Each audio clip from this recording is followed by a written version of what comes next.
Bismillahirrahmanirrahim. Assalamualaikum warahmatullahi wabarakatuh. Innal hamdalillah nahmaduhu wa nasta'inuhu wa nastahdihi wa nastaghfiruhu wa natubu ilayhi wa na'udzu billahi min shururi anfusina wa sayyiati a'malina. Man yahdihillahu fala mudilla lahu wa man yudlil fala hadiya lahu. Asyhadu an la ilaha illallah wahdahu la syarika lahu wa asyhadu anna Muhammadan 'abduhu wa rasuluhu la nabiyya ba'dahu. Allahumma salli wa sallim wa barik ala 'abdika wa nabiyyika Muhammad wa ala alihi wa sahbihi wa man ihtada bi hadihi ila yaumil qiyamah. Qala Allah jalla wa 'ala ya ayyuhalladzina amanu taqullaha haqqa tuqatih wa la tamutunna illa wa antum muslimun. Ya ayyuhan nasu taqu rabbakum alladzi khalaqakum min nafsin wahidah wa khalaqa minha zawjaha wa batha minhuma rijalan katsiran wa nisaa wattaqullaha alladzi tasaaluna bihi wal arham innallaha kana 'alaykum raqiba. Ya ayyuhalladzina amanu taqullaha wa qulu qawlan sadida yuslih lakum a'malakum wa yaghfir lakum dhunubakum wa man yuti' Allaha wa rasulahu faqad faza fawzan 'azima. Amma ba'd, fa inna asdaqal hadithi kitabullah wa khairal huda hudan nabiy sallallahu alaihi wa ala alihi wa sahbihi wa sallam. Syarrul umuri muhdatsatuha wa kullu muhdatsatin bid'ah wa kullu bid'atin dhalalah wa kullu dhalalatin fin-nar. Ikhwatul iman rahimani wa rahimakumullah. Alhamdulillahirabbil alamin. Segala puji bagi Allah Subhanahu wa taala Rabb alam semesta atas segala nikmat yang Allah berikan, atas nikmat Islam, atas nikmat sunnah, atas nikmat hidayah, dan nikmat-nikmat yang terbesar yang Allah Subhanahu wa taala anugerahkan bagi seorang hamba. Ikhwatul iman rahimani wa rahimakumullah. Insyaallah materi rutin yang insyaallah yang saya isi adalah tentang amal qulub, itu amalan-amalan hati. Karena ikhwatul iman rahimani wa rahimakumullah, jika kita mempelajari Al-Quran dan Sunnah Nabi Sallallahu Alaihi Wasallam, kita mengkaji isinya, kita memahami bahwa semua amalan-amalan lahir yang kita lakukan, amalan-amalan fisik yang kita lakukan sangat terkait dengan amalan-amalan hati. Bahkan itu adalah poin, bahkan itu adalah ruhnya. Ruh dari amal seseorang adalah apa yang diamalkan oleh hatinya. Karena ikhwatul iman rahimani wa rahimakumullah, asalnya agama ini adalah apa yang ada di dalam hati seseorang. Sebagaimana Nabi Sallallahu Alaihi Wasallam bersabda dalam hadis yang sahih yang diriwayatkan oleh Imam Bukhari dan Muslim, ada wa inna fil jasadi mudghah fa idza salahat salaha sa'iru 'amali fa idza salaha sa'iru jasadi wa idza fasadat fasada sa'iru jasadi ala wa hiya al-qalb. Sesungguhnya di dalam tubuh kita ada segumpal darah. Jika segumpal darah ini baik, maka baiklah seluruh fisik kita. Jika segumpal darah ini rusak, maka rusaklah seluruh fisik kita. Itu adalah hati. Dan hati ini adalah sumber dari amal perbuatan kita. Amalan fisik kita, dia penyempurna, dia yang menjalankan apa yang diperintahkan oleh hati. Sebagaimana misalnya niat. Niat adalah ruh, dan amal adalah anggota tubuhnya, fisiknya. Jika suatu amalan tanpa niat, maka tanpa ruh, seperti jasad tanpa ruh. Dan jasad tanpa ruh akan mudah rusak. Kita lihat fisik kita saat ini, kenapa tidak busuk, tidak rusak, walaupun kita juga terdiri dari daging, sebagaimana daging yang kita tinggalkan begitu saja, adalah karena ada rohnya. Ketika roh ini keluar dari jasad kita, maka kita menjadi seonggok daging yang kalau didiamkan tidak lama akan hancur, akan rusak, akan busuk. Demikian pula fisik kita, ikhwatul iman. Demikian pula amal ibadah kita, ikhwatul iman rahimani wa rahimakumullah. Ada amalan lahiriah, ada amalan hati, dan yang poinnya adalah amalan hati kita. Karena jika kita melihat bahwa semua amalan-amalan lahir itu ada waktunya. Kita ingin sholat subuh, nunggu waktu subuh. Dhuhr, asar, demikian. Puasa Ramadan, menunggu puasa waktu Ramadan. Haji, nunggu waktunya. Ibadah kurban, nunggu waktunya. Namun amalan hati setiap saat. Amalan hati setiap saat. Kita melihat kapan seseorang harus ikhlas sebelum beramal, ataukah ketika dia beramal, ataukah ketika dia sesudah beramal. Sebelum beramal dia harus ikhlas. Ketika dia mengamalkan amalan yang dia lakukan, dia harus ikhlas.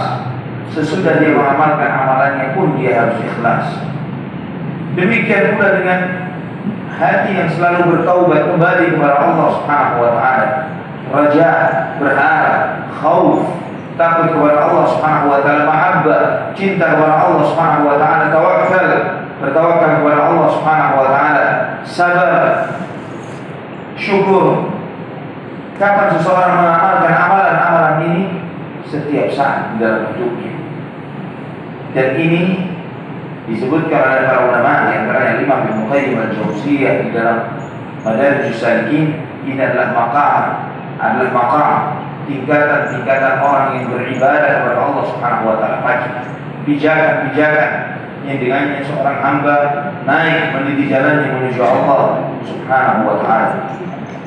Namun yang sebagaimana dikatakan maqam, pijakan, ketika seseorang itu merasa hatinya betul-betul ikhlas, betul-betul tawakal, berharap, takut kepada Allah, dan perasaan ini tidak pernah pindah dari hatinya. Namun kalau sekali waktu ikhlas, sekali waktu tidak ikhlas, sekali waktu sabar, sekali waktu tidak sabar, sekali waktu tawakal, sekali waktu lain tidak tawakal, ini belum sampai pada tingkatan maqam. Namun masih ahwalul qulub, masih keadaan hati, masih berwarna-warni hati. Bagaimana hatinya agar bisa ikhlas dan istiqamah di atas keikhlasan, sabar dan istiqamah di atas kesabaran? Butuh mujahadah, butuh perjuangan, butuh ilmu. Dengan dia memahami ilmunya dan berusaha mengamalkan seumur hidupnya. Karena amalan hati ini seumur hidup harus dijalankan. Seumur hidupnya, selama nafasnya masih, dirinya masih nafas, jantungnya masih berdetak, dia harus tetap mengamalkan ini semuanya. Maka ikhwatal iman rahimani wa rahimakumullah, sebagaimana tadi di salat Imam membaca wasyamsi wa duhaha, ya, di dalam surat Asy-Syams di antaranya Allah berfirman wa nafsi wa ma sawwaha, demi jiwa dan yang menciptakannya, fa alhamaha fujuraha wa taqwaha, dan Allah Subhanahu wa taala memberikan potensi kepada setiap jiwa itu, potensi untuk durhaka dan potensi untuk takwa. Setiap manusia memiliki dua potensi, bisa durhaka, bisa takwa kepada Allah Subhanahu wa taala. Namun Allah sebutkan qad aflaha man zakkaha wa qad khaba man dassaha. Sangat beruntung orang yang mensucikan jiwanya, sangat merugi orang yang mengotori jiwanya. Kata zakkaha dan kata dassaha ini di dalam bahasa Arab mensucikan yang sifatnya berulang-ulang, yang artinya mensucikan dan sifatnya berulang-ulang. Jadi di dalam bahasa Arab dari ilmu sharaf itu disebutkan kalau misalnya kata kasara itu pecah, aksara memecahkan, kasara itu memecahkan secara berulang-ulang. Jadi ketika saya mengambil gelas ini, saya banting sekali, itu saya memecahkan. Namun ketika saya banting, saya ambil lagi, saya banting lagi, saya ambil, saya banting lagi, itu kasara. Di sini kata dasa atau zakah, karena berulang-ulang. Artinya apa? Seseorang yang ingin mensucikan jiwanya, tidak serta-merta ada satu amalan jitu mendadak dia bersih hatinya. Pada amalan apa Ustaz? Saya langsung jadi ikhlas. Amalan apa yang langsung saya bisa sabar terus-menerus? Cukup dengan satu amalan saja. Baca doa apa? Resepnya doa apa Ustaz? Tidak seperti itu. butuh mujahadah, butuh perjuangan, butuh ujian. Dengan ujian ini, dengan perjuangan, dengan mujahadah itu, manusia naik tingkatan kepada Allah Subhanahu wa Ta'ala, naik martabatnya di sisi Allah Subhanahu wa Ta'ala. Dari amalan-amalan yang biasa dia lakukan, maka dia membersihkan hatinya, dia membersihkan lisannya, membersihkan fisiknya. Karena ketika hati ini bersih, yang pertama yang keluar, yang terlihat adalah dari lisan seseorang. Karena ibaratnya hati dan lisan ini seperti teko, seperti wadah teko. Di dalam teko ini, itulah isinya hati. Mulutnya teko, itu adalah lisan seseorang. Jika isinya teko ini sesuatu yang baik, yang keluar adalah sesuatu yang baik juga. Jika isinya adalah air comberan, tidak akan keluar air susu. Ya, itulah ibarat lisan dan hati. Maka dalam sebuah hadis disebutkan oleh Al-Hafidz Ibnu Katsir rahimahullah dalam surat Luqman, ketika Luqman Al-Hakim, ketika dia bekerja sebagai seorang tukang masak, diminta oleh raja, wahai Luqman, tolong potongkan seekor kambing dan masakkan bagiku organ yang paling enak dari kambing ini. Maka disembelihkan seekor kambing, disajikan bagi sang raja ini hati dan lidah, dimasakkan hati dan lidah. Selang beberapa hari raja manggil lagi, wahai Luqman, tolong masakkan lagi, potongkan seekor kambing dan bagikan bagiku, berikan bagiku organ yang paling tidak enak dari kambing ini. Maka disajikan lagi hati dan lidah. Maka seorang dia bertanya, wahai Luqman, saya minta mana organ yang paling enak dari kambing ini, kamu bawakan hati dan lidah. Saya minta yang paling tidak enak, kamu bawakan hati dan lidah juga. Kata Luqman Al-Hakim, wahai raja, jika hati dan lidah itu baik, maka semuanya akan jadi baik. Namun ketika hati tidak baik, lidah tidak baik, maka semuanya akan rusak. Maka cermin baik tidaknya seseorang adalah dari hatinya, kemudian dari lidahnya. Ikhwatal iman rahimani wa rahimakumullah. Amalan hati ini banyak sekali, sehingga kalau kita membaca di dalam kitab Madarijus Salikin Al-Imam Ibnu Qayyim Al-Jauziyah rahimahullah, beliau menyebutkan di dalam 3 jilid kitab Madarijus Salikin. Dalam 3 jilid, kalau saya memakai kitab itu tidak selesai-selesai kajian kita. Maka saya mengambil salah satu ringkasannya yang diringkas oleh Syekh Muhammad bin Shalih Al-Munajjid hafizahullah. Judul Arabnya Amalul Qulub, judul kitab Arabnya. Namun saya belum mendapatkan terjemahannya. Yang pertama, amalan hati yang paling wajib diamalkan oleh setiap muslim, yang menjadi fondasi dari semua amal ibadahnya, fondasi hidupnya adalah ikhlas. Ini yang kita akan kaji pada pertemuan ini dan pertemuan-pertemuan berikutnya. Yang pertama adalah kita akan membahas ikhlas, yang merupakan hakikat agama, kunci dakwah para nabi dan para rasul alaihi wassalatu wassalam adalah untuk mengajarkan kepada umat manusia untuk mengikhlaskan hidupnya untuk Allah Subhanahu wa Ta'ala. Allah berfirman dalam surat Al-Bayyinah ayat 5, "Wa ma umiru illa liya'budullaha mukhlishina lahu-d-din hunafa." Tidaklah mereka diperintahkan kecuali untuk beribadah kepada Allah Subhanahu wa Ta'ala dalam keadaan ikhlas. Lahu-d-din, milik Allah lah ad-din, milik Allah lah agama ini. Milik Allah lah segala bentuk sesembahan ibadah, hanya milik Allah Subhanahu wa Ta'ala. Hunafa, dengan kecenderungan kepada tauhid dan berpaling dari kesyirikan. Dalam ayat yang lain, dalam As-Zumar ayat 3, Allah berfirman, "Ala lillahi dinul khalis." Ketahuilah, hanya milik Allah lah agama yang ikhlas, yang murni. Ikhwatal iman rahimani wa rahimakumullah. Ikhlas ini di dalam amalan hati adalah ruhnya, seluruh amalan hati adalah ikhlas.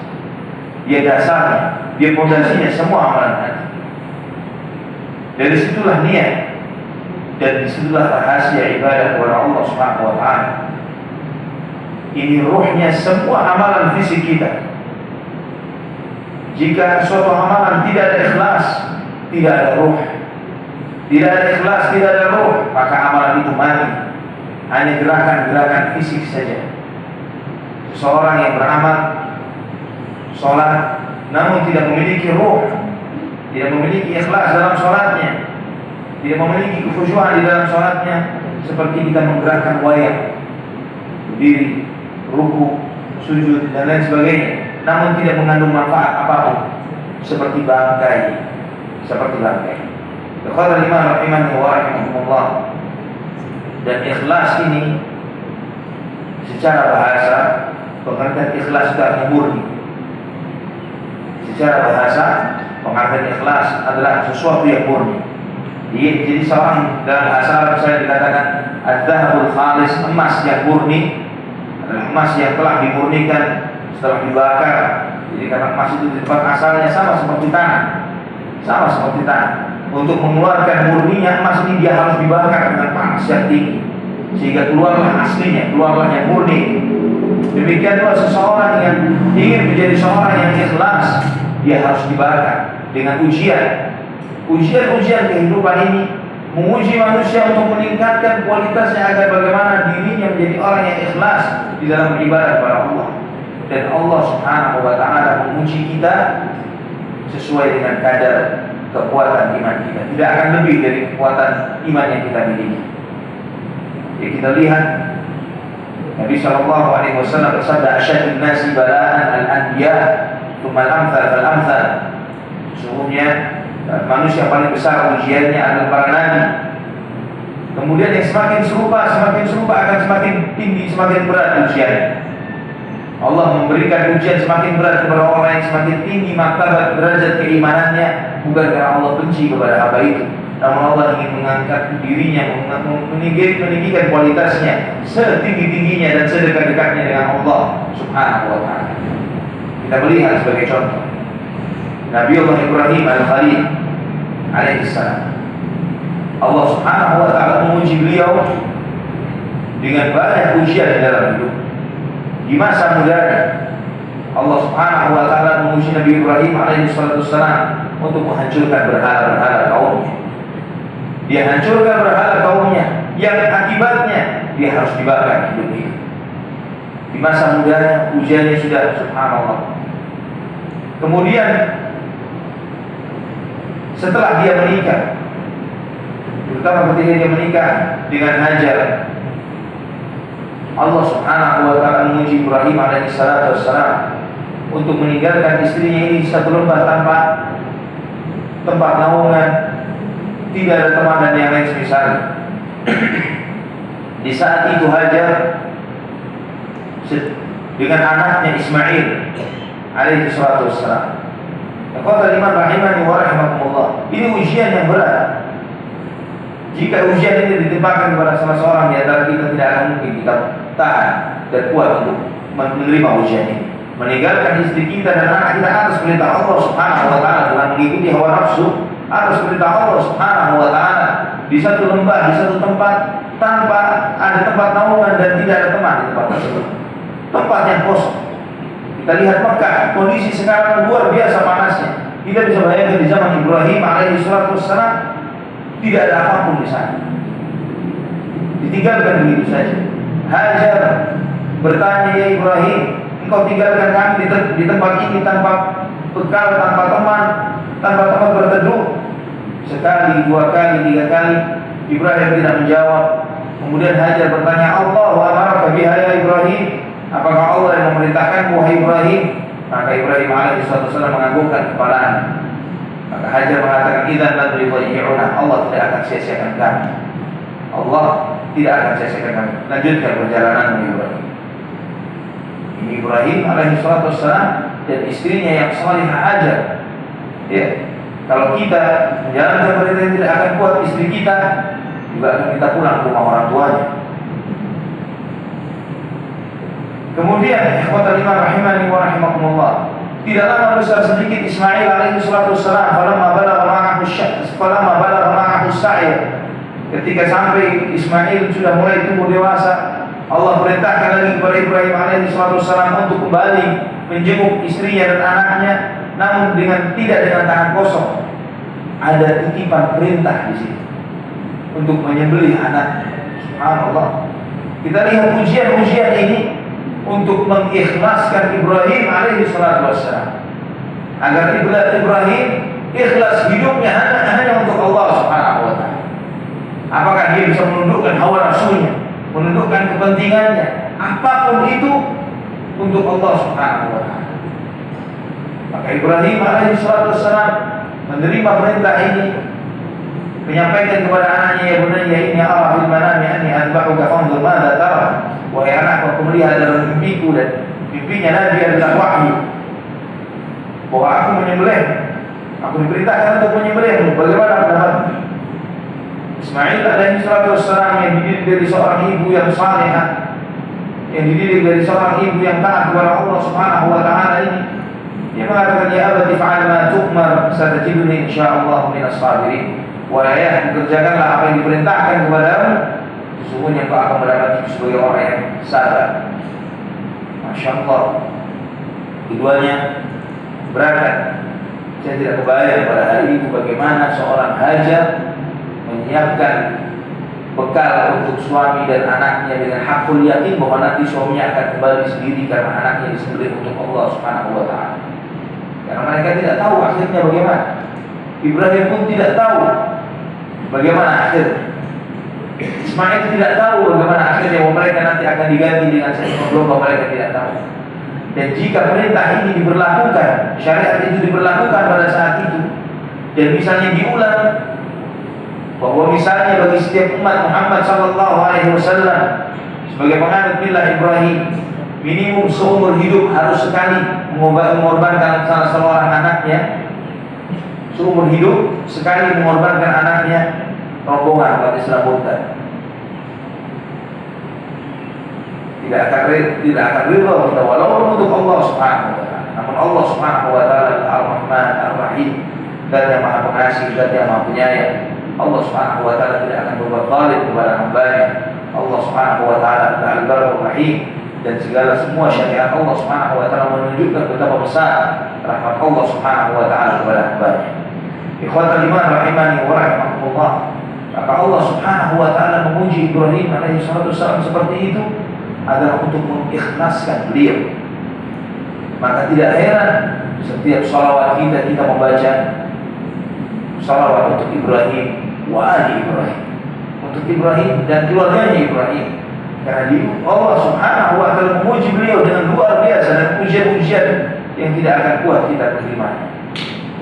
Nabi kita Muhammad bin Abdullah sallallahu alaihi wasallam, kita melihat bagaimana Allah Subhanahu wa taala ujian kepada Rasulullah sallallahu alaihi wasallam berupa ujian kehidupan dunia dan ujian syariat. Ujian kehidupan dunia dengan Allah Subhanahu wa taala membuat hidup beliau dengan tidak berkecukupan, dalam keadaan fakir, dalam keadaan miskin, dalam keadaan kekurangan. Sehingga pernah Aisyah radhiyallahu anha sebagaimana dia sampaikan kepada Urwah bin Zubair radhiyallahu anhu, bahwa kami istri-istri Nabi sallallahu alaihi wasallam pernah kami melihat bulan, kami melihat bulan fi syahrain mutatabi'ain, dalam 2 bulan berturut-turut. Semua kami istri-istri Nabi SAW, tidak ada seorang pun di antara kami yang menyalakan api di rumahnya. Tidak menyalakan kompor 2 bulan. Wa kana tis'u buyut, ada 9 rumah, ada 9 istri, semua yang tidak masak sama sekali di rumahnya 2 bulan. Pernah di rumah kita seminggu nggak masak, 2 hari. Protes istri kita, 2 bulan berturut-turut tidak masak keluarga Rasulullah SAW. Dikasih Allah Subhanahu wa taala, dikasih Allah Subhanahu wa taala. Manusia yang paling dicintai oleh Allah Subhanahu wa taala sejak Allah menciptakan Adam alaihissalam sampai manusia terakhir Muhammad sallallahu alaihi wasallam. Itu pun diuji oleh Allah seperti itu. Sampai Urwah bertanya, ya Ummah, wahai ibu, Apa yang kalian makan dalam 2 bulan ini tidak masak sama sekali. Yang kalian makan apa? Aswada, 2 benda hitam, kurma dan air. Makan kurma dan air saja. Subhanallah. Ujian kehidupan yang seperti ini. Dan Allah menguji semua anaknya Nabi SAW 7. Anak Rasulullah SAW 7. Semuanya meninggal dunia sebelum wafatnya Nabi SAW kecuali Fatimah. Qasim, Abdullah, Ibrahim, Zainab, Ruqayyah, Ummu Kulthum, dan Fatimah. Semuanya meninggal, Nabi masih hidup. Satu saja anak kita meninggal sebelum kita sedihnya luar biasa. Ini semua yang meninggal sebelum wafatnya Nabi SAW. Hanya Fatimah 6 bulan setelah wafatnya Rasulullah SAW. Dan itu Nabi sampaikan sebelum wafatnya beliau. Oh Fatimah, kau yang pertama dari keluargaku yang menyebutku, kata Rasulullah SAW sebelum wafatnya. Ikhwatal iman rahimani wa rahimakumullah. Ujian-ujian yang berat Nabi SAW menghadapi cobaan dari kaumnya. Ketika wafatnya Khadijah radhiyallahu anha, Nabi SAW ke Taif berdakwah di sana. Namun oleh masyarakat Taif dilempari batu oleh anak-anaknya, oleh kuda-kuda, sehingga Nabi SAW pingsan, berdarah wajahnya, beliau pingsan. Subhanallah. Yang Nabi SAW pernah ditanya oleh Aisyah radhiyallahu anha, apa yang paling berat yang kau hadapi ya Rasulullah? Rasulullah menyampaikan hal ini. Kemudian datanglah malaikat Jibril bersama Jibril alaihissalam dan Allah perintahkan kepada malaikat gunung ini untuk menjalankan apa yang diperintahkan oleh Nabi SAW. Kemudian Nabi SAW mengatakan baru, Allah mahdi qaumi fa innahum la ya'lamun. Namun yang aku minta kepada Allah, yang Allah berilah hidayah kepada kaumku karena mereka tidak mengetahui. Ikhwatal iman rahimani wa rahimakumullah. Ujian-ujian ini untuk mengikhlaskan seorang hamba. Bagaimana dia menjadi seorang yang ikhlas. Maka kalimatul ikhlas, kalimat ikhlas, kalimat la ilaha illallah. Kalimat ikhlas adalah kalimat la ilaha illallah. Adalah ketika seorang mengucapkan kalimat ini dengan memahami maknanya, memahami konsekuensinya, maka dia akan mengucapkan kalimat la ilaha illallah ini dengan ikhlas, dengan tulus. Ketika dia mengetahui dengan menyadari bahwa tidak ada yang berhak disembah kecuali Allah Subhanahu wa taala, tiada sekutu baginya, satu-satunya sesembahan kita Allah Subhanahu wa taala. Sebagaimana tidak ada pencipta, tidak ada yang mengatur, tidak ada yang memiliki alam semesta ini, tidak ada yang memiliki, tidak ada yang memberikan manfaat dan madarat kecuali hanya Allah Subhanahu wa taala. Demikian pula tidak ada yang zat yang kita harus hanya bertawakal kepadanya, berharap, takut, ridha, cinta kecuali hanya kepada Allah Subhanahu wa taala semata. Kalimat ikhlas ini adalah kalimat yang paling mulia, sehingga ketika Nabi menyebutkan tentang tingkatan iman, al-iman bid'un wa sab'una syu'bah, a'laha la ilaha illallah. Iman itu 70 lebih cabangnya, kata Nabi sallallahu. Puncaknya iman la ilaha illallah. Seringkali kita mengharap la ilaha illallah, apa kelebihannya? Cuma kalimat la ilaha illallah, semua manusia mengucapkan kalimat itu. Kata Nabi, puncaknya iman, tertingginya iman adalah la ilaha illallah. Maka tidak heran jika kata dalam sabda Nabi SAW, beliau bersabda, man kana akhiru kalamihi la ilaha illallah dakhala al-jannah. Barang siapa yang kalimat terakhirnya, akhir hayatnya sebelum dia meninggal dunia, dia mengucapkan la ilaha illallah, dia pasti masuk surga. Kenapa kalimat la ilaha illallah yang diucapkan oleh seseorang di akhir hayatnya bisa menyebabkan dia wajib masuk surga? Ikhwatal iman rahimani wa rahimakumullah. Bisa aku bayangkan jika antum nanti di akhir hayat, ketika ruh ini sudah mulai berjalan, ketika waltafatis sa'u bis-sa', ketika sudah lutut ini mulai dingin, sudah mulai merapat satu dengan yang lainnya, Ketika seseorang sudah melihat alam yang bukan dunia ini, dia melihat malakul maut, dia melihat malaikat di sisi kanan kirinya yang wa nahnu aqrabu ilaihi minkum walakin la tubsirun, yang kami lebih dekat kepadanya daripada kalian, namun kalian tidak melihatnya, sebagaimana Allah tegaskan dalam surat Al-Waqiah. Pada saat itu di akhir hayat seseorang, malaikat-malaikat Allah jauh lebih dekat dengan seseorang yang hendak meninggal dunia, yang sedang sakaratul maut ini, lebih dekat daripada kerabatnya yang sedang membisikkan la ilaha illallah kepada orang tersebut. Seseorang yang seperti ini, yang dia sudah melihat kenyataan yang sebenarnya, yang hakiki, yang benar, yang hak, dengan ainul yaqin, dia tahu akan hal itu. Ketika orang di saat itu ditawarkan dunia, mau dia? Pak, ini ada proyek, ada keuntungan 100 miliar, mau? Atau ini ada gadis usia 17 tahun bersedia menjadi istri bapak sekarang. Ya, semua tawaran dunia tidak ada artinya pada saat itu. Ketika seorang di akhir hayatnya, ketika dia di akhir hayatnya, tidak ada sedikit pun setetes pun dunia di dalam hatinya, setetes pun dunia tidak. Di dalam hati murni Allah Subhanahu wa ta'ala. Di dalam hati murni ikhlas, mengharapkan ridhonya Allah, mengharapkan rahmatnya Allah, mengharapkan ampunan Allah Subhanahu wa ta'ala. Takut akan azabnya, murni. Maka kalimat la ilaha illallahnya sangat sakti yang dia ucapkan, sangat jitu. Kalimat la ilaha illallah yang diucapkan dengan hati yang seperti itu berbeda dengan yang kita ucapkan sehari-hari. Beda dengan kalimat la ilaha illallah yang kadang diucapkan oleh seseorang sambil hatinya masih bercabang ke sana kemari, sambil hatinya dengan syahwat dunianya dan yang semisal. Maka kata Imam Ibnu Qayyim al-Jauziyah, beliau mengatakan, jika seseorang mengucapkan la ilaha illallah seperti di akhir hayatnya, akan beda hidup. Ketika kita mengucapkan sekarang ini la ilaha illallah, seperti seorang mengucapkan la ilaha illallah di akhir hidupnya, akan beda hidup. Tidak akan sama. Tidak akan sama seorang yang mengucapkan la ilaha illallah aliman bima'naha wa bimuqtadaha, yang tahu akan makna la ilaha illallah dan tahu konsekuensinya, dengan orang yang tidak tahu maknanya. Ini berbeda sesuai dengan tingkatan ilmu seseorang. Semakin dia berilmu, semakin bermanfaat apa yang dia ucapkan. Ibadahnya, zikirnya, tasbihnya, istighfarnya berbeda. Tidak akan sama istighfar seseorang yang mengucapkan astaghfirullah, namun dia tidak tahu makna dari kalimat istighfar yang dia ucapkan, dan terkadang dengan berbuat dosa namun tetap istighfar. Ya, lihat pemandangan yang haram sampai istighfar.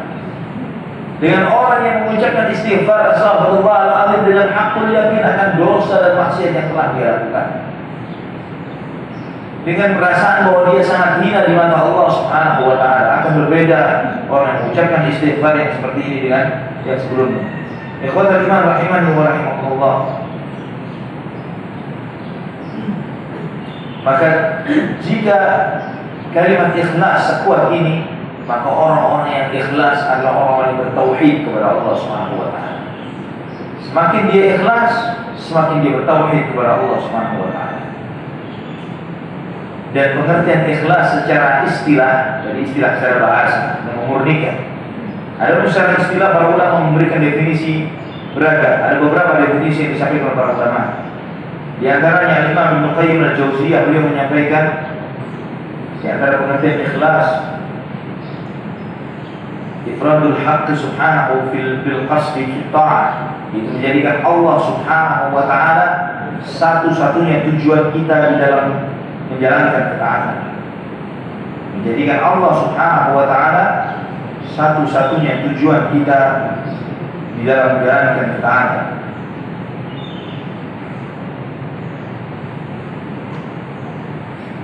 Ini salah satu definisi yang beliau sampaikan. Kemudian beliau menyampaikan bahwa ikhlas itu adalah ketika suatu amalan dilakukan oleh seseorang hanya karena Allah Subhanahu wa ta'ala, tidak ada motivasi lainnya kecuali Allah Subhanahu wa ta'ala. Dia melakukan suatu amalan, motivasinya hanyalah Allah Subhanahu wa ta'ala semata. Kemudian beliau juga mendefinisikan ikhlas itu dengan membersihkan amal dari mencari perhatian makhluk, hanya mengharapkan ridha Allah. Suatu amalan yang bersih dari mengharapkan perhatian dari makhluk, tidak mengharapkan perhatian dari makhluk dalam melaksanakan amalan itu, murni hanya karena Allah Subhanahu wa taala. Maka seseorang yang mukhlis, seseorang yang ikhlas, dia tidak peduli apakah manusia semuanya merendahkan dirinya, menghina dirinya, dia tidak peduli, asal Allah memuliakan dirinya. Seorang yang ikhlas, selama hubungan dia dengan Allah baik, asalkan itu yang terjaga, walaupun semua manusia tidak mengenalnya, dia tidak peduli, asal dia mulia di sisi Allah Subhanahu wa taala. Bahkan dia benci andai kata ada sesuatu yang khusus yang untuk Allah diketahui oleh orang lain, dia tidak menyukai hal tersebut. Ikhwatul iman rahimani wa rahimakumullah.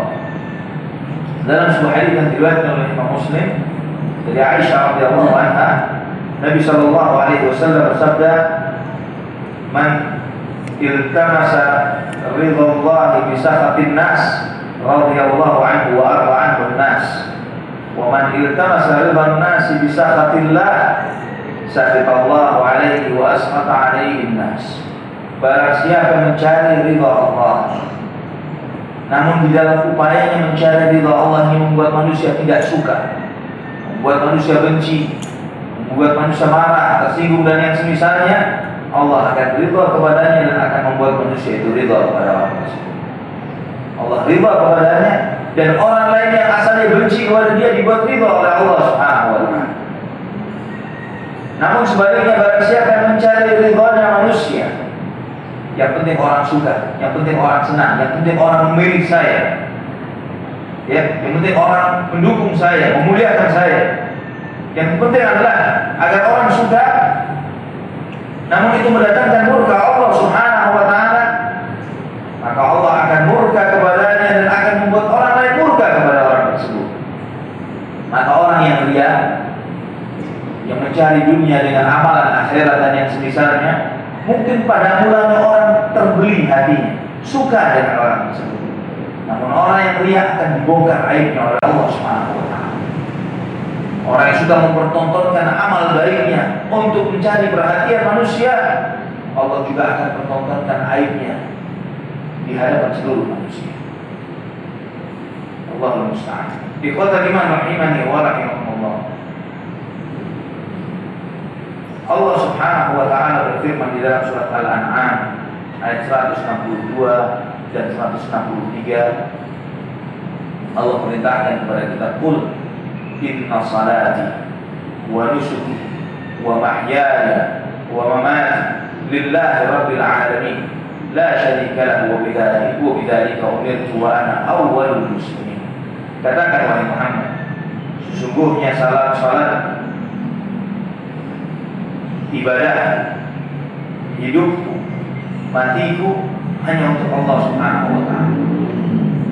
Lillahi rabbil alamin, hanya milik Allah Subhanahu wa taala, Rabb alam semesta. La syarika, tiada sekutu baginya.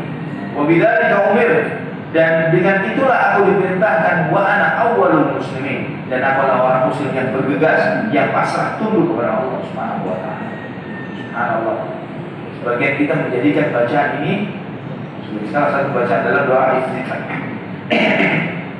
Dalam doa iftitah, mengucapkan setiap sholat kita, sholatku, ibadahku, hidupku, matiku untuk Allah Subhanahu wa taala. Namun kalau kita perhatikan antara apa yang kita ucapkan dengan apa yang kita lakukan sehari-hari, betulkah semua ibadah kita untuk Allah? Salat kita untuk Allah, hidup kita untuk siapa? Hidup kita ini untuk siapa? Mati kita untuk siapa? Ya, Allah mengajarkan di dalam ayat ini bahwa harus seimbang dunia akhirat. Ada sebagian untuk Allah, sebagian untuk nafsumu, sebagian untuk dirimu, untuk keluargamu. Tidak, semuanya untuk Allah Subhanahu wa ta'ala. Hidupmu semuanya untuk Allah Subhanahu wa ta'ala. Artinya hidupnya untuk Allah, dari buka mata sampai dia menutup mata kembali, adalah bagaimana dia mencari ridhonya Allah Subhanahu wa ta'ala, mencari wajahnya Allah Subhanahu wa ta'ala. Dengan apa? Dengan apa yang dia punya, apapun yang dia punya, dengan keluarganya, dengan istrinya, dengan anak-anaknya, dengan hartanya, dengan bisnisnya, dengan semuanya. Setiap apa yang dia ucap, setiap langkah yang dia lakukan, yang dia tempuh, apapun itu dia bertanya, Allah ridho atau tidak. Ketika dia memerintahkan anaknya, dia merencanakan sekolah anaknya, dan dengan semuanya dia pikirkan ridhonya Allah Subhanahu wa ta'ala. Ini untuk Allah semuanya. Itu ikhlas. Ya, itulah saya sampaikan bahwa ikhlas ini butuh ujian. Ditempuh kita untuk menjadi seorang yang ikhlas seumur hidup kita. Semakin jauh dari ikhlas, semakin jauh seseorang ketika dia lebih mementingkan selain Allah dari Allah Subhanahu wa ta'ala. Semakin dia ikhlas, dia akan menjadikan bagaimana saya itu beribadah kepada Allah dengan diri saya, bagaimana saya beribadah kepada Allah dengan istri saya, bagaimana saya beribadah kepada Allah dengan anak-anak saya. Menjadikan ini semuanya sebagai alat untuk mendekatkan diri untuk beribadah kepada Allah Subhanahu wa ta'ala. Bagaimana saya beribadah kepada Allah dengan usaha saya, dengan kehidupan saya, dengan maisha, dengan pekerjaan yang saya miliki. Itu ikhlas. Ikhwatul iman rahimani wa rahimakumullah. Allah Subhanahu wa ta'ala juga berfirman dalam surat Al-Mulk ayat 2, Alladzi khalaqal mauta wal hayata liyabluwakum ayyukum ahsanu amala. Ialah Allah Subhanahu wa ta'ala yang menciptakan kematian dan kehidupan untuk menguji kalian siapa di antara kalian yang terbaik amalnya.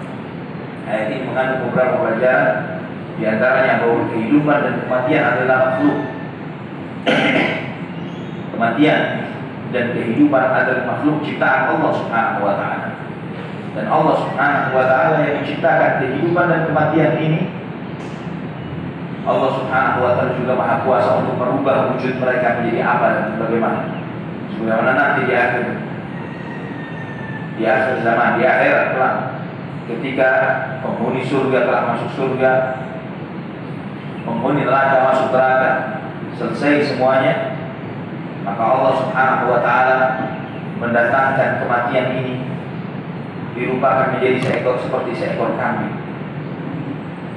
Kemudian Allah berfirman kepada ahli jannah, ya ahli jannah, ata'rifuna ma hadza?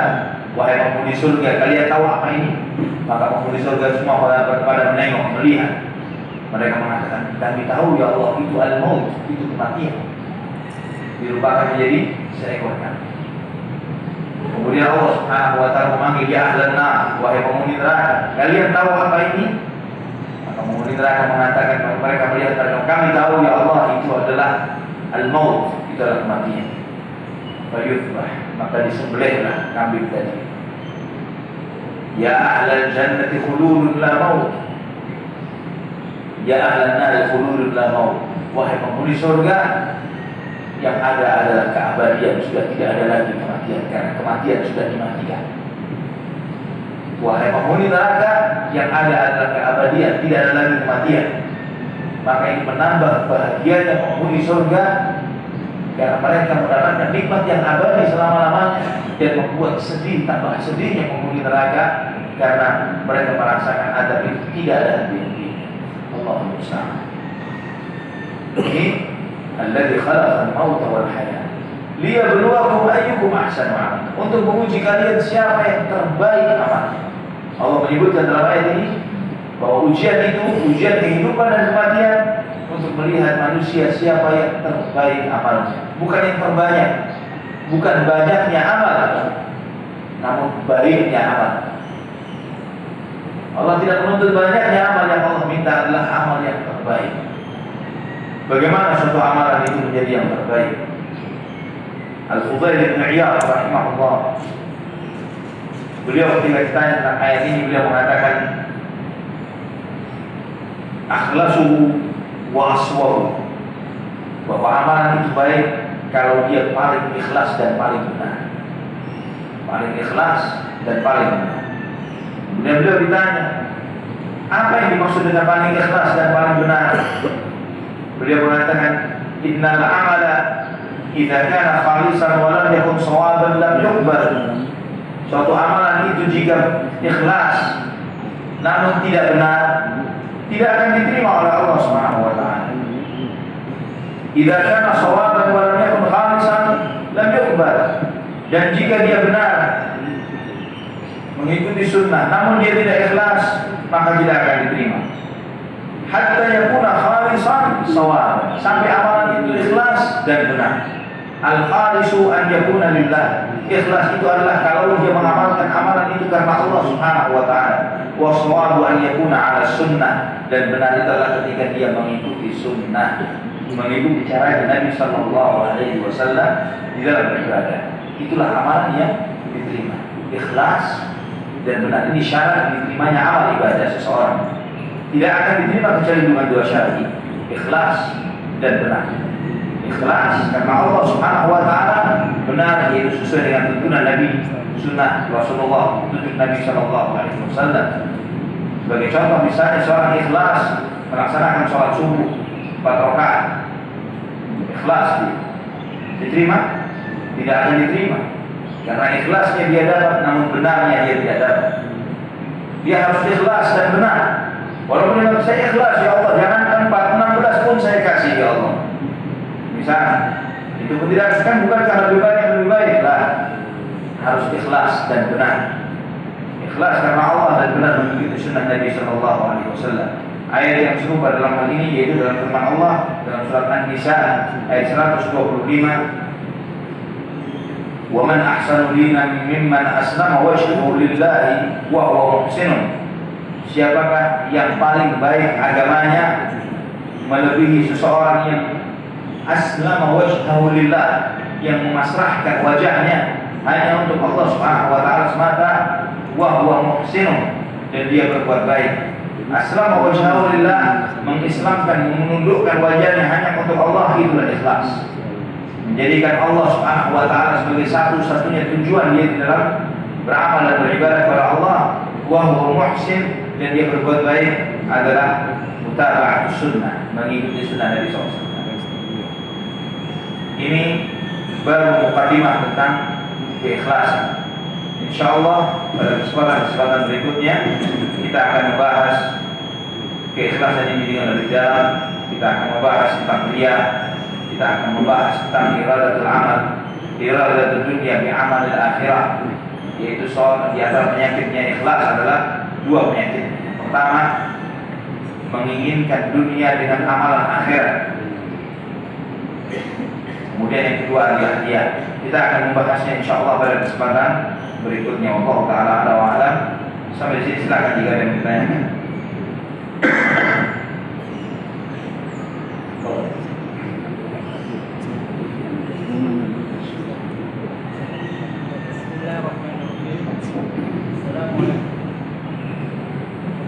Assalamualaikum warahmatullahi wabarakatuh. Ini mana yang ditanyakan Ustaz, kalau kita bicara masalah hakikat yang dilepas dari niat. Ini yang anda tanyakan pertama, misalnya bagaimana itu kalau kita dalam suatu ibadah tanpa niat. Misalnya kalau kita biasanya kalau kita mendengarkan azan, berarti kita sudah pertama niat ada sholatnya. Lalu bagaimana dengan kita tiba-tiba melakukan suatu amalan tanpa niat? Nah, misalnya kita tidak ada niat untuk sholat, terus tiba-tiba kita membuat musik langsung sholat aja begitu. Apakah amalan ini masih bisa diterima atau tidak, Ustaz? Atau kalau kita melihat pada nas, gimana Rasulullah SAW suatu hari bertemu Aisyah radhiyallahu anha dan berkata, dalam intinya Rasulullah bertanya bahwa apakah ada makanan pagi ini? Maka Aisyah berkata tidak ada. Maka Rasulullah mengatakan bahwa itu saya puasa. Apakah dari perkataan Rasulullah ini merupakan sebuah akhbar atau kabar atau tapi yang mana untuk memperdalam atau mempertegas niatnya Rasulullah SAW? Nah, mungkin hanya saya Ustaz.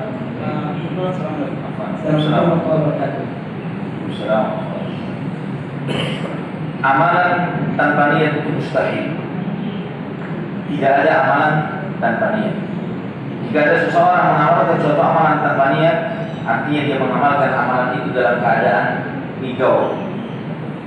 Ya, orang tidur, dia bertasbih, bertahmid, dia begini begitu misalnya, melakukan amalan apapun, ketika tidur itu tanpa niat. Ya, karena dia melakukan suatu amalan tanpa kesengajaan. Karena niat itu adalah kesengajaan hati untuk melakukan sesuatu. Itu niat. Seseorang yang melakukan sesuatu dengan tidak disengaja oleh orang tersebut, itulah orang yang tidak berniat. Dan ini tidak terjadi kecuali orang yang sedang tidur. Dan rufi al-qalamu an thalathin, dan pena diangkat dari 3 orang. Artinya tidak dicatat amalan dari 3 orang manusia. Di antaranya an-naimu hatta yastajib, orang tidur sampai dia bangun. Artinya orang tidur tidak dihitung amalnya. Orang higau tidak dihitung amalnya, walaupun misalnya dia menceraikan istrinya, tidak dianggap cerai. Ya, karena amalan orang yang higau tidak dihitung. Tidak mungkin seseorang beramal tanpa niat. Seperti tadi misalnya tiba-tiba masuk masjid dan sholat, itu mustahil terjadi tanpa niat. Tiba-tiba datang ke majelis ilmu ini padahal niatnya bukan kemarin, niatnya mau jalan pagi misalnya. Ya, tiba-tiba ada di masjid ini mustahil. Tidak mungkin terjadi suatu amalan tanpa niat. Adapun hadis tadi yang disebutkan ketika Nabi SAW bertanya apakah ada yang dimakan pada hari ini, wahai Aisyah radhiyallahu anha. Kemudian Aisyah mengatakan tidak ada ya Nabi. Kemudian Rasulullah SAW bilang asumul yawm, kemudian saya berpuasalah hari ini. Ini Nabi SAW dalam hadis ini menunjukkan bahwa kalau puasa sunnah boleh niatnya itu dimulai di pagi hari. Beda dengan puasa wajib. Ya, puasa sunnah boleh dimulai di pagi hari niatnya. Ketika seseorang belum makan sesuatu, belum minum sesuatu, dari sejak dia bangun tidur ya sebelum fajar sampai jam tertentu, jam 7, jam 8 misalnya, oh iya saya belum makan apa-apa, belum minum apa-apa, sudah deh saya lanjutin puasa saja misalnya. Ini untuk puasa sunnah boleh. Puasa sunnah boleh, namun puasa wajib lah tidak boleh. Karena Nabi SAW bersabda, "Man lam yujmi' siyama min al-lail fala siyama lahu." Barang siapa yang tidak meniatkan puasanya sejak malam, maka tidak ada puasa baginya. Artinya seorang harus meniatkan, dan niat itu adalah kesengajaan, bukan mengucapkan. Ya, niat adalah kesengajaan untuk melakukan sesuatu. Seseorang yang mendengar azan dan dalam hatinya ingin melaksanakan sholat atau berwudu, artinya dia sudah niat untuk sholat. Dia berwudu, dia niat untuk sholat. Seseorang yang bangun sahur, dia niat untuk puasa. Ya, atau niat bangun sahur. Ntar insyaallah saya bangun sahur jam 3. Niat bangun sahur misalnya. Dia sudah nyalain alarm untuk jam 3 misalnya. Walaupun ternyata dia bangunnya kesiangan, dia sudah niat untuk puasa. Allahu a'lam. Ada yang lain?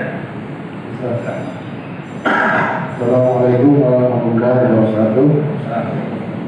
Allah SWT berfirman, sebagaimana ayat Islam tadi terdapat, "Qul inna salati wa nusuki wa mahyaya wa mamati lillahi rabbil alamin." Lillahi rabbil alamin. Tadi Ustaz artikan untuk Allah, bagaimana dengan pernyataan bahwa Allah itu tidak butuh sembahan hambanya. Semakin banyak hamba yang beribadah, Allah tidak butuh. Semakin banyak hamba yang tidak beribadah kepada Allah, Allah tidak rugi. Bagaimana kalau alangkah tepatnya diartikan bukan untuk Allah atau karena Allah, mohon maaf Ustaz. Ya, mohon penjelasan dari Ustaz. Baik. Jadi kata untuk Allah ya, artinya ini termaksud saya adalah tujuan di dalam ibadah adalah untuk Allah Subhanahu wa taala. Kata lillah itu bisa berarti milik Allah Subhanahu wa taala. Atau ya diperuntukkan untuk Allah Subhanahu wa taala. Seorang yang menyembelih hewan kurban yang niatnya untuk Allah Subhanahu wa taala, untuk yang lain. Ketika dia untuk Allah Subhanahu wa taala itulah ikhlas, jika tidak maka dia tidak ikhlas dalam beribadah. Apa kaitannya dengan Allah tidak membutuhkan ibadah hambanya? Jelas, sangat terkait antara ini dan itu. Di akhir surat Ad-Dariyah Allah Subhanahu wa taala berfirman, "Wa ma khalaqtul jinna wal insa illa liya'budun, wa ma uridu minhum min rizqin wa ma uridu an yut'imun, innallaha huwar razzaqu dzul quwwatil matin." Aku tidak menciptakan jin dan manusia kecuali untuk beribadah kepada. Ayat ini menegaskan kepada kita bahwa tujuan manusia dan jin diciptakan adalah untuk beribadah. Illa liya'budun, untuk beribadah. Kata Ibnu Abbas radhiyallahu anhu, illa liwahhidun, maksudnya adalah mentauhidkan Allah, mengisahkan Allah di dalam ibadah, mengikhlaskan ibadahnya hanya untuk Allah Subhanahu wa taala. Dan Allah tegaskan di ayat itu sesudahnya, "Ma uridu minhum rizqan wa ma uridu an yut'imun." Aku tidak mengharapkan rezeki dari manusia. Aku tidak mengharapkan manusia untuk memberi makan kepadaku. Innallaha huwar razzaqu dzul quwwatil matin. Allah Maha memberi rezeki dan memiliki kekuatan yang sangat kokoh.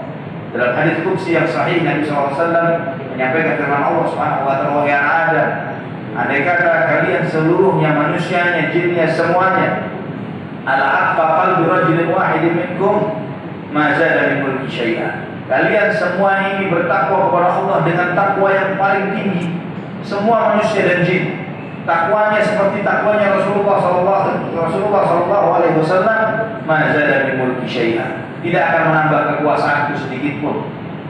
Ya Adam, law anna insakum wa jinnakum kanu ala aqfal qalbi rajulin wahid minkum ma naqasa min mulki syai'an. Demikian pula sebaliknya, wahai Adam, andai kata kalian semuanya, manusianya, jinnya, semuanya kafir, semuanya paling kafirnya manusia seperti Fir'aun semuanya misalnya, kekuasaan Allah pun tidak akan berkurang. Jadi Allah Subhanahu wa taala disembah bukan untuk memperbanyak apa yang dimiliki oleh Allah Subhanahu wa taala, bukan untuk menambah kekuasaannya lah, namun itu adalah untuk diri kita sendiri. Manfaatnya adalah untuk diri kita sendiri. Namun kita diperintahkan beribadah ikhlas karena Allah Subhanahu wa taala semata, karena itulah tanggung jawab kita, tugas kita, dan alasan kenapa kita ada di muka bumi. Wallahu a'lam bishawab. Satu lagi yang terakhir. Waalaikumsalam. Ustaz, kalau kita bukan berpuasa kita, kemudian anggaran yang kita ngajak makan. Nah, ada yang mana Pak? Ada yang ngajak makan, atau kita ingin mendapatkan puasa kita. Iya. Apakah boleh? Boleh kalau kita tidak berdosa. Atau berdosa? Kalau puasa sunnah tidak berdosa. Ya, puasa sunnah kemudian dia ketika ada suatu alasan tertentu yang dia harus membatalkan puasanya, boleh dia membatalkan puasanya, dan ini tidak berdosa. Wallahu a'lam bishawab. Khairal iman rahimani wa rahimakumullah. Ikhlas ini suatu yang mulia. Dan kita mengetahui di awal kajian bahwa itu adalah rohnya seluruh amal ibadah kita. Bahkan inilah yang memberi sebagai bahan bakar hidup kita untuk supaya bisa beribadah kepada Allah Subhanahu wa taala. Sebagai bahan bakar hidup kita agar kita tabah menghadapi kehidupan ini. Dan sebagai bahan bakar dalam kehidupan kita untuk kita bisa istiqamah di dalam beribadah kepada Allah. Karena seseorang yang ikhlas, dia hakul yakin bahwa apa yang dia lakukan karena Allah Subhanahu wa taala tidak akan sia-sia. Dia hakul yakin bahwa cintanya kepada Allah Subhanahu wa taala akan berakhir kepada melihat wajah Allah Subhanahu wa taala kelak di akhirat. Maka itulah hikmah kenapa selalu disebutkan yurid wajh Allah, mengharapkan wajah Allah. Apa maksudnya? Mengharap untuk melihat wajah Allah kelak di akhirat. Dan ini niatan yang paling mulia dari seorang hamba. Niatan yang paling mulia dari seorang hamba adalah melihat wajah Allah kelak di akhirat. Karena kita beribadah, kalau ibadah kita murni karena Allah, dan kita lakukan segala sesuatunya karena Allah, tidak lain itu kecuali adalah tanda cinta seorang hamba. Ya, seseorang yang mau melakukan sesuatu untuk yang lain, mengorbankan segala sesuatu yang dia miliki untuk yang lain, maka pastilah tanda cintanya dia kepada yang lain. Kalau kita melakukan ini karena Allah, semuanya karena Allah, mengorbankan harta kita, semuanya waktu kita, usia kita, semuanya untuk Allah, itulah tanda cinta seorang hamba kepada Allah Subhanahu wa taala. Dan kalau dia cinta kepada Allah, maka dia akan rindu kepada yang dicintainya. Dia melakukan segala sesuatunya ini penghalang kita bertemu Allah itu adalah hidup. Kehidupan dunia. Penghalang seorang hamba bertemu dengan Allah Subhanahu wa taala kehidupan dunia. Maka yang ditunggu oleh seorang yang cintanya benar kepada Allah, kapan dia mati? Kapan dia ketemu dengan kekasihnya? Kapan dia ketemu Allah Subhanahu wa taala? Semoga Allah Subhanahu wa taala menjadikan kita sebagai hamba-hambanya yang ikhlas dalam kehidupan dunia ini, dan semoga Allah Subhanahu wa taala memberikan anugerah kepada kita perasaan rindu untuk bertemu dengan Allah dan melihat wajah Allah kelak di akhirat. Amin ya rabbal alamin. Aku qouli hadza subhanallahi wa bihamdihi asyhadu an la ilaha illa anta astaghfiruka wa atubu ilaik. Wassalamu alaikum warahmatullahi wabarakatuh.